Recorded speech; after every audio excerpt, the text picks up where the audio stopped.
तो hello friends, कैसे हैं आप सब। मेरा नाम है धीरेन्द्र शुक्ला और स्वागत करता हूं आप सभी का हेलो धीरेन्द्र चैनल में।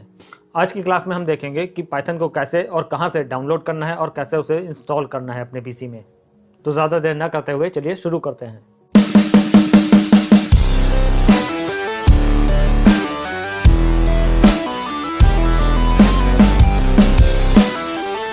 तो फ्रेंड्स, अब हम आ चुके हैं अपने कंप्यूटर की स्क्रीन पर। तो चलिए देखते हैं कि कैसे पाइथन को इंस्टॉल किया जाता है।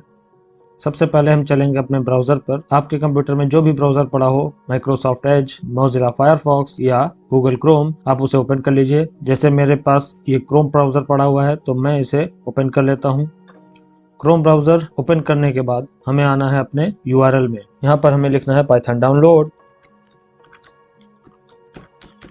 एंड एंटर की प्रेस करनी है। सर्च करने पर जो सबसे पहला लिंक आ रहा है python.org साइट का, डाउनलोड पाइथन, इसे हम क्लिक कर लेंगे। क्लिक करने के बाद ये हमें पाइथन की ऑफिशियल वेबसाइट पर ले जाएगा, जहां से हम पाइथन को डाउनलोड कर सकते हैं। यहाँ पर हमें सामने ही दिया गया है एक बटन जिस पे लिखा हुआ है डाउनलोड पाइथन 3.10.0। आप जब भी वीडियो देख रहे होंगे उस समय जो भी पाइथन का लेटेस्ट वर्जन होगा उसका लिंक इस बटन पर दिया गया होगा। बाय डिफॉल्ट ये 64 बिट का होता है, तो हम अपने पाइथन को यहाँ से भी डाउनलोड कर सकते हैं। इसके अलावा आप ऊपर डाउनलोड मेन्यू में जाकर के यहाँ पर भी पाइथन का बटन दिख रहा है, यहाँ से भी क्लिक करके आप पाइथन को डाउनलोड कर सकते हैं। तो चलिए हम इस पर क्लिक करके डाउनलोड करते हैं। ये हमारा डाउनलोड स्टार्ट हो चुका है, तो चलिए इसे डाउनलोड हो जाने देते हैं। तो ये हमारा पाइथन डाउनलोड हो चुका है। इस पर डबल क्लिक करके हम इसे ओपन कर सकते हैं, नहीं तो आप अपने फाइल एक्सप्लोरर में जा करके डाउनलोड फोल्डर में जाएं और यहाँ से आप अपने पाइथन के सॉफ्टवेयर को देख सकते हैं। इसमें 64 बिट लिखा हुआ है, ये सॉफ्टवेयर 64 बिट का है। तो आपको ये जरूर ध्यान रखना है डाउनलोड करते समय कि आपका ऑपरेटिंग सिस्टम 32 बिट का है या फिर 64 बिट का है। अगर आपका कंप्यूटर 32 बिट सपोर्ट करता है तो आपको पाइथन का 32 बिट वर्जन डाउनलोड करना पड़ेगा, और अगर आपका ऑपरेटिंग सिस्टम 64 बिट को सपोर्ट करता है तो आपको पाइथन का 64 बिट वाला वर्जन डाउनलोड करना है। कैसे चेक करते हैं अपने ऑपरेटिंग सिस्टम को कि वो 32 बिट का है या फिर 64 बिट का है, चलिए देख लेते हैं। ये भी आपको जाना है फाइल एक्सप्लोरर के दिस पीसी ऑप्शन में। विंडोज 10 है तो यहाँ पर दिस पीसी आ रहा है, विंडोज 7 होगा तो कंप्यूटर या फिर माई कंप्यूटर लिख करके आ रहा होगा। आपको उस पर जाना है और करना है राइट क्लिक।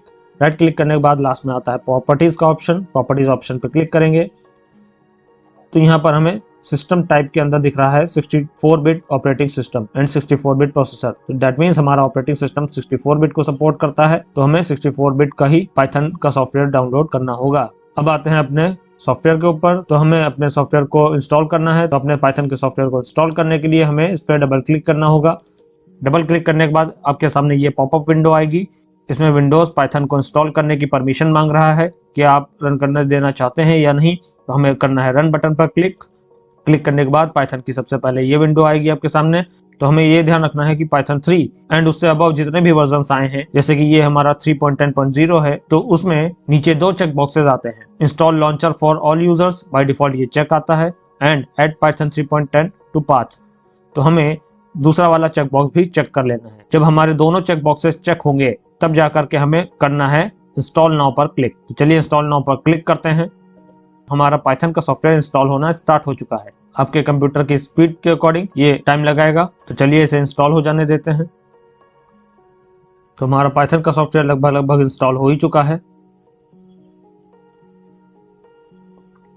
और ये हमारा पाइथन का सॉफ्टवेयर इंस्टॉल हो चुका है। आपके सामने मैसेज आ रहा होगा सेटअप वाज सक्सेसफुल। अगर आपका पाइथन का सॉफ्टवेयर सक्सेसफुली इंस्टॉल हुआ है तो तभी आपके सामने ये मैसेज आएगा सेटअप वाज सक्सेसफुल, वरना कोई एरर मैसेज आएगा। आप उसे पढ़ें और समझने की कोशिश करें कि उसमें एरर क्या आ रही है, और उसके लिए आपको गूगल करना है और ये देखना है कि क्या प्रॉब्लम आ रही है और उसे कैसे हैंडल किया जाए। तो फिलहाल अभी हमारा पाइथन का सॉफ्टवेयर सक्सेसफुली इंस्टॉल हो चुका है। तो हम अब अपने इस डायलॉग बॉक्स को कर देंगे क्लोज, करेंगे क्लोज बटन पर क्लिक, एंड चलिए देखते हैं कि पाइथन का सॉफ्टवेयर इंस्टॉल हुआ है सही से या नहीं।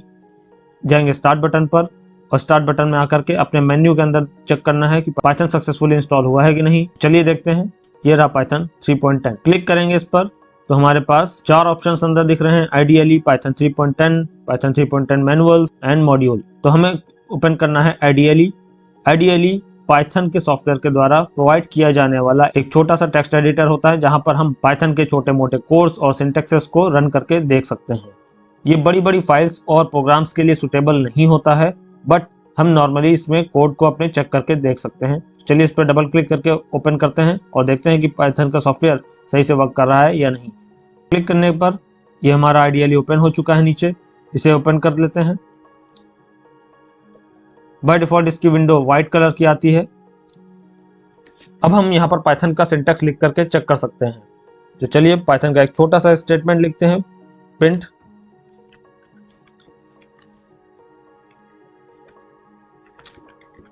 हेलो वर्ल्ड, और एंटर की प्रेस करके देखते हैं कि हमें ये आउटपुट के रूप में प्रिंट होकर के मिलता है या नहीं।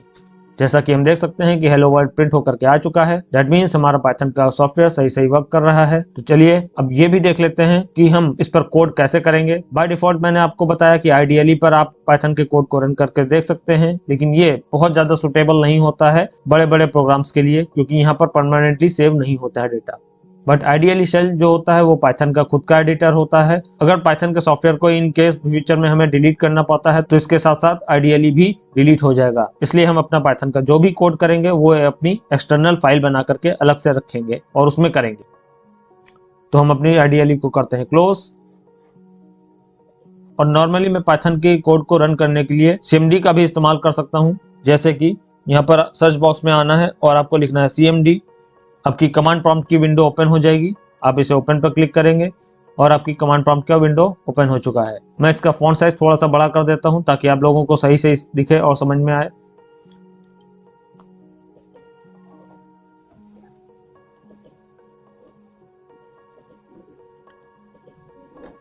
यहाँ पर हम देख सकते हैं कि इस समय हम सी ड्राइव के अंदर यूजर्स के अंदर धीरेन नाम का फोल्डर है। अब हम अपने पाइथन के कोड को चेक करने के लिए यहाँ पर लिखना है पाइथन एंड एंटर की प्रेस करनी है। पाइथन लिख करके एंटर की प्रेस करते ही आप पाइथन के एडिटर के अंदर आ जाते हैं, यानी कि आपका कमांड प्रॉम्प्ट पाइथन के कोड को रन करना स्टार्ट कर सकता है। ठीक उसी तरह से जैसे हमने आइडियली में वर्क किया था हम यहाँ पर भी अब वर्क कर सकते हैं। तो चलिए प्रिंट फंक्शन लगा करके चेक करते हैं कि कोई स्टेटमेंट हमारा प्रिंट होता है या नहीं। print प्रिंट, डबल कोट्स के अंदर हमने लिखा हेलो वर्ल्ड एंड एंटर की प्रेस करते हैं। एंटर की प्रेस करने के बाद हमारा आउटपुट सही सही प्रिंट हो चुका है। दैट मीन्स हम यहाँ पर भी अपने पाइथन के कोड को रन करके देख सकते हैं। बट यहाँ पर भी एक प्रॉब्लम है कि जैसे आइडियली छोटे मोटे कोड्स और सिंटैक्सेस को रन करने के लिए ज्यादा बेनिफिशियल रहता है, उसी तरह से हमारा कमांड प्रॉम्प्ट भी पाइथन के छोटे मोटे कोड्स और सिंटैक्सेस को रन करने में ज्यादा बेनिफिशियल रहता है। यहाँ पर अगर आप परमानेंटली फाइल को सेव करना चाहते हैं तो इसके लिए आपको अलग से एक एक्सटर्नल फाइल बनानी पड़ेगी। तो चलिए ये भी देख लेते हैं कि पाइथन की एक्सटर्नल फाइल कैसे बनानी है। अपने कमांड प्रॉम्प्ट को करते हैं क्लोज, और क्लोज करने के बाद हमें वापस जाना है अपने ब्राउजर पर। ब्राउजर पर जाने के बाद हमें नई टैब ओपन करके सर्च करना है गूगल पर Sublime text 64 bit download. Enter की प्रेस करते ही आपके सामने सबसे पहला लिंक आएगा sublimetext.com का। तो चलिए इस पर करते हैं क्लिक, एंड क्लिक करते ही सबलाइम टेक्स्ट की वेबसाइट ओपन हो जाएगी। यहाँ पर सबसे आगे ही दिख रहा होगा आपको विंडोज 64 बिट। विंडोज 64 बिट पर क्लिक करते ही आपका सबलाइम टेक्स्ट का जो 64 बिट का सॉफ्टवेयर है वो डाउनलोड होना स्टार्ट हो जाएगा। पाइथन का सॉफ्टवेयर और सबलाइम टेक्स्ट का सॉफ्टवेयर दोनों ही डाउनलोड करते समय आपको जरूर ध्यान रखना है कि वो 32 बिट के हैं या फिर 64 बिट के हैं। आपका ऑपरेटिंग सिस्टम अगर 32 बिट का है तो आपको दोनों सॉफ्टवेयर 32 बिट के डाउनलोड करने हैं, और अगर आपका ऑपरेटिंग सिस्टम 64 बिट को सपोर्ट करता है तो आपको पाइथन और सबलाइम टेक्स्ट दोनों ही 64 बिट के डाउनलोड करने हैं। मैं यहाँ पर सबलाइम टेक्स्ट के सॉफ्टवेयर को डाउनलोड नहीं कर रहा हूँ क्योंकि मेरे कंप्यूटर में पहले से ही इंस्टॉल है। यह रहा सबलाइम टेक्स्ट। इस पर हम करते हैं क्लिक। क्लिक करने के बाद आपको ब्लैक कलर की विंडो मिलती है। अगर आपके सामने ये पॉपअप विंडो आती है अपडेट करने के लिए, आप चाहे तो अपडेट करें, आप चाहे तो ना अपडेट करें। मैं कैंसिल कर देता हूँ। इस विंडो पर आकर के कैसे काम करना है, आपको फाइल मेन्यू में जाना है। फाइल मेन्यू पे जाकर के करना है न्यू फाइल पर क्लिक। न्यू फाइल आते ही आप यहाँ पर अपनी पाइथन के कोड को लिख सकते हैं। मैं लिखता हूँ प्रिंट डबल कोट्स के अंदर हेलो वर्ल्ड एंड अपनी फाइल को करता हूँ मैं सेव। सेव करने के लिए आपको जाना है फाइल में। फाइल में जाकर के सेव या फिर सेव एज बटन पर क्लिक करें, या फिर आप शॉर्टकट की कंट्रोल एस का भी इस्तेमाल कर सकते हैं। मैं सेव बटन पर क्लिक करता हूं। अब सेव एज का डायलॉग बॉक्स आता है। आपको ध्यान रखना है कि आप कहां पर अपनी फाइल को सेव कर रहे हैं। मैं अपनी फाइल को सेव कर रहा हूं जाकर के अपनी विंडोज की सी ड्राइव के अंदर। यहां पर मैं एक फोल्डर बना लेता हूं जिसका नाम मैं पाइथन दे रहा हूं। अब अपने पाइथन के फोल्डर के अंदर मैं अपनी फाइल को सेव करता हूँ। अपनी फाइल का नाम मैं test.py लगाता हूँ। ध्यान रखिएगा, अपनी फाइल का नाम देते समय आपको एक्सटेंशन .py लगाना है और नीचे ऑल फाइल्स होना चाहिए। अगर ऑल फाइल्स के अलावा आपको सभी एक्सटेंशन सामने दिख रहे हैं इस प्रकार से, तो आपको सर्च कर लेना है कि पाइथन का एक्सटेंशन कहाँ पर अवेलेबल है। ये रहा हमारा पाइथन का एक्सटेंशन जिसमें .py सपोर्ट करता है, तो आप इस ऑप्शन पर भी क्लिक कर सकते हैं। अगर आपके कंप्यूटर में ये ऑप्शन अवेलेबल है तो आपको यहाँ पर .py लगाने की कोई आवश्यकता नहीं है, सिर्फ आप अपनी फाइल का नाम डाल सकते हैं। लेकिन अगर आपको सभी एक्सटेंशंस यहाँ पर विजिबल नहीं हो रहे हैं तो आपको ऑल फाइल्स करना होगा और अपनी फाइल का नाम देते समय ऊपर यहाँ पर .py लगाना पड़ेगा। फाइल को अपनी सेव करते हैं। एक बार फाइल जब सेव हो जाती है तो सबलाइम टेक्स्ट आपके कोड को कलरफुल कर देता है। आपके फंक्शंस का नाम डिफरेंट कलर से एंड अंदर का टेक्स्ट डिफरेंट कलर से विजिबल होगा, तो आपको कोड करने में यहाँ पर काफी ज्यादा आसानी होती है। इसके अलावा सबलाइम टेक्स्ट मैंने इसलिए बताया है क्योंकि सबलाइम टेक्स्ट का सॉफ्टवेयर बहुत ही हल्का होता है, बहुत ही छोटा सा सॉफ्टवेयर होता है और इसे इंस्टॉल करने में कोई भी मेहनत नहीं करनी पड़ती है। सिर्फ सबलाइम टेक्स्ट को डाउनलोड करना है एंड डाउनलोड करने के बाद अपने सबलाइम टेक्स्ट के सॉफ्टवेयर पर जाकर के करना है डबल क्लिक। डबल क्लिक करते ही इंस्टॉलेशन स्टार्ट हो जाएगा। आपको नेक्स्ट नेक्स्ट करते रहना है, कोई भी स्पेशल प्रोसेस यहाँ पर नहीं होता है। अब हम अपनी फाइल को कम्प्लीटली बना चुके हैं। अब हम इसे रन करके भी देख लेते हैं कि किस तरह से अपनी फाइल को रन करके देखना है। तो हमें रन करने के लिए जाना होगा अपने कमांड प्रॉम्प्ट पर। तो हम अपने सर्च बॉक्स में आएंगे और कमांड प्रॉम्प्ट को ओपन कर लेंगे।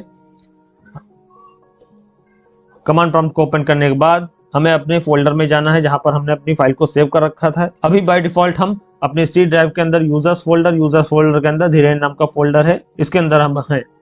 तो अब हमें क्या करना है, बाहर निकलना है। हमने अपनी फाइल को सेव कर रखा है विंडोज के अंदर, पाइथन फोल्डर के अंदर हमारी ये फाइल test.py पड़ी हुई है। तो हम अपने पाथ को यहाँ से भी चेक कर सकते हैं। सी ड्राइव के अंदर पाइथन फोल्डर है, पाइथन फोल्डर के अंदर हमारी test.py पड़ी हुई है। तो हमें अपने फाइल के लोकेशन पे आना होगा। वापस जाता हूँ कमांड प्रॉम्प्ट पर। यहाँ से हमें यूजर्स एंड धीरेन इन दोनों फोल्डर से बाहर निकलना होगा। फोल्डर से बाहर निकलने के लिए cd कमांड होता है। cd कमांड एक फोल्डर से बाहर निकालता है। अब हम धीरेन नाम के फोल्डर से बाहर आ चुके हैं। अब हमें यूजर्स फोल्डर के भी बाहर जाना है, इसलिए हमें cd लिखना है। अगेन एंटर की प्रेस करते ही अब हम आ गए हैं अपनी सी ड्राइव के अंदर। सी ड्राइव के अंदर आते ही अब हमें जाना है अपने पाइथन फोल्डर के अंदर। तो किसी भी फोल्डर के अंदर जाने के लिए हमें लिखना होगा cd स्पेस अपने फोल्डर का नाम। हमारे फोल्डर का नाम है पाइथन, इसलिए हमने लिखा है cd स्पेस पाइथन। एंटर की प्रेस करते ही देखिए हमारे कमांड प्रॉम्प्ट के अंदर पाइथन फोल्डर दिखने लगा है। तो अब हम उसी लोकेशन पर है जहां पर हमारी फाइल पड़ी हुई है। अब इस फोल्डर के अंदर हमारी कौन कौन सी फाइल्स पड़ी हुई हैं इसको देखने के लिए dir कमांड होता है। dir लिखकर एंटर की प्रेस करते ही हमारे पास यहाँ पर देखिए test.py फाइल दिख रही है। दैट मीन्स हमारी फाइल यहीं पर पड़ी हुई है। यहाँ पर मैं एक बार और आपको बता देना चाहता हूँ कि cd कमांड या फिर cd स्पेस फोल्डर का नाम या फिर dir कमांड, ये जितने भी कमांड्स हमने अभी तक यूज किए हैं ये विंडोज के कमांड्स हैं, ये पाइथन के कमांड्स नहीं हैं। अब हम आ चुके हैं उस लोकेशन पर जहां पर हमारी पाइथन की फाइल पड़ी हुई है, यानी कि सी ड्राइव के अंदर पाइथन फोल्डर। अब हम यहाँ पर अपनी फाइल को रन करेंगे। फाइल को रन करने के लिए हमें लिखना है py स्पेस अपनी फाइल का नाम है test.py। एंटर की प्रेस करेंगे तो हमारा हेलो वर्ल्ड आउटपुट जो भी उस फाइल में लिखा था वो प्रिंट हो चुका है।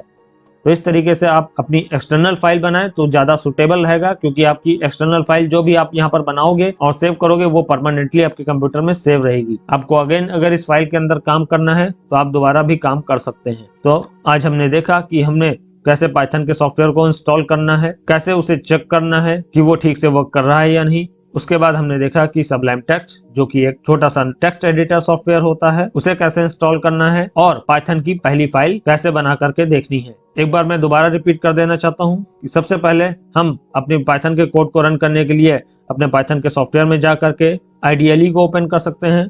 IDLE शेल जो होता है वो पाइथन के द्वारा प्रोवाइड किया जाता है। यहाँ पर हम अपने छोटे मोटे कोड्स और सिंटैक्सेस को रन करके देख सकते हैं।